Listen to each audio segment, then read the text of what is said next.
আহমদুল্লাহ গালে গালে আহমদুল্লাহরা সত্য জান্য গোপন করে মুখের কথা চলবে না, একটা দলিল দিতে হবে।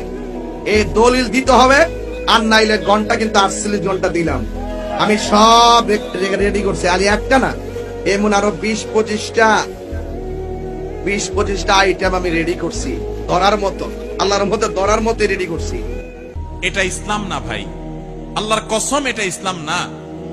আমি বিভিন্ন সময় খুব ভয় পাই যখন কথা বলি, যে আমার কথার কারণে মুসলমান তো হতে পারে, মানুষ হবে, আমারও ভুল হয়, আল্লাহ আমাকে মাফ করুন।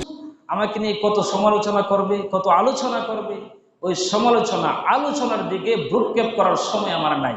আরে আমি ভালো কাজ করতেছি, আমার পিছনে অনেক সমালোচনা। আপনি নিজেকে প্রবোধ দিবেন, বোধ দিবেন এইভাবে, হাতি আগর সামনে কো চলে, কুত্তে আগর পিছে সে ভু ভু করে, তো হাতি কো কিয়া আয় আর কিয়া যায়।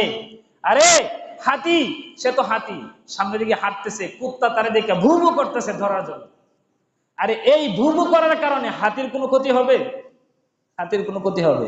তো এমন মনে করবেন, যারা সমালোচনা, যারা পিছনে সমালোচনা করে, এরা সারা জীবন পিছনেই থেকে যাবে। এদেরকে সমাজের কোনো মানুষ কোনোদিন ভালো চোখে দেখে না, ভালো নজরে দেখে না।